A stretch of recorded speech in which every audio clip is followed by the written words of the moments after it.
Samajwadi party और India alliance के पदाधिकारी एक साथ एक मंच पर हैं। इनके बड़े नेताओं का भी कार्यक्रम हम लोगों के बीच में आएगा। इंडिया गठबंधन की बात आप करते हैं, कांग्रेस ने 5 सीटें मांगी गई, तो इंडिया गठबंधन सीटें क्यों नहीं दी गई? कांग्रेस ने 5 सीटें नहीं मांगी है। जो राष्ट्रीय नेतृत्व है, समाजवादी पार्टी का राष्ट्रीय नेतृत्व श्री अखिलेश यादव जी हैं और कांग्रेस के नेतृत्वकर्ता आदरणीय खड़गे साहब हैं, उसके नेता आदरणीय राहुल गांधी जी हैं। उन लोगों ने जो बात हुई है वहाँ 5 सीटों की बात नहीं हुई, वहाँ संविधान बचाने की बात हुई है, लोकतंत्र बचाने की बात हुई है, ओबीसी एससी एसटी के आरक्षण को बचाने की बात है। बात तय हुआ है जो जहां मजबूत होगा वहां पर उस पार्टी का कैंडिडेट होगा और उसके लोग सहयोग करेंगे। पर भारतीय जनता पार्टी लगातार 2 बार विजयी हुई है और आज तक यहाँ पर सपा कभी अपना खाता नहीं खोल पाई है। क्या इस बार ये बदलाव होगा? खैर विधानसभा अलीगढ़ का एक ऐतिहासिक बदलाव अलीगढ़ से करने जा रहा है खैर विधानसभा। आप देख लीजिएगा कि समाजवादी पार्टी की कैंडिडेट्स डॉक्टर चारुकेन साहब, जो एक काबिल महिला है, वो दुख और दर्द को जानती है, डॉक्टर है, ये वो रिकॉर्ड मतों से यहाँ के हमारे नेताओं से लोकसभा के चुनाव में भी हम जीते हैं और ये विधानसभा का चुनाव हम उससे अधिक वोटों से, जहां जिले की जिला अध्यक्ष श्रीमती लक्ष्मी धनगर हों, हमारे गिरीश यादव जी हों, हमारे विधायक जी आदरणीय किरण पाल कश्यप जी हों, हमारे वीरू बघेल साहब हों, प्रवीण बघेल जी हों, वीरेश यादव जी हों, अज्जू जैसे लोग हों, हमारी ये बहनें अर्चना पांडे, बीनू पाल, सुनीता यादव और पूजा गौतम जैसे लोग, ये पूरी आवाम जो हमारे कार्यकर्ता खड़े हैं, इन लोगों ने संकल्प लिया है कि यहाँ से हम भारतीय जनता पार्टी को नेस्ता नबूद करेंगे और समाजवादी पार्टी का एक ऐतिहासिक वायरल हो रहा है पोस्टरबाज जो चल रहा है उसको लेकर क्या कहना है? देखो मोदी जी, आदरणीय योगी जी और आदरणीय मोदी जी प्रदेश के मुख्यमंत्री और देश के प्रधानमंत्री।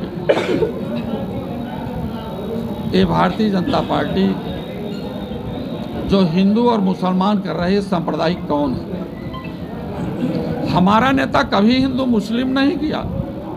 हमारा नेता तो संविधान की बात को लेकर के चला। बाबा साहब डॉक्टर अंबेडकर जी के चिंतन पर जो संविधान बना है, डॉक्टर लोहिया जी की जो समाजवादी विचारधारा थी, जिन मूल उद्देश्यों को लेकर के कभी आप लोगों ने सहयोग करके चाहे प्रदेश की कुर्सी पर धरती पुत्र मुलायम सिंह को मुख्यमंत्री बनाने का काम किया, या केंद्र के सरकार में कभी रक्षा मंत्री को सौंपने का काम किया, तो उन्होंने सेना के जवानों को सम्मान देने का काम किया, उनके परिवार को बहुत सम्मान देने का काम किया। लेकिन भारतीय जनता पार्टी जिसने कहा था कि एक गला काटेंगे तो हम 100 गला काट करके लाएंगे, क्या हुआ? पुलवामा में हमारे 42 नौजवान शहीद हो गए, उनको मार दिया गया। वो शहीद नहीं, जबरदस्ती भारतीय जनता पार्टी के माध्यम से जो है उनको खत्म कर दिया गया। सवाल आज देश के उन मुद्दों का है। यहाँ देशभक्ति की बात, हमसे आपसे ज़्यादा, गरीबों से ज़्यादा देशभक्त कौन है? गरीबों से ज़्यादा राम भक्त कौन है? इन्होंने कहा कि हम राम को लाए हैं। मैं आप मीडिया के माध्यम से सवाल करना चाहता हूँ कि क्या आदमी में, इंसान में इतनी ताकत है कि वो भगवान को ला सकता है? भगवान हमको लाए हैं। इसी प्रकार से अयोध्या के लोगों में जो भगवान श्री राम के गर्भगृह से आवाज़ दिया कि झूठ बोलने वाले का साथ न दो, झांसे में ले जाने वालों का साथ न दो, जो समाजवाद की बात करे, जो देश के चलाने वाले संविधान की बात करे, ऐसे नेता का सम्मान करो।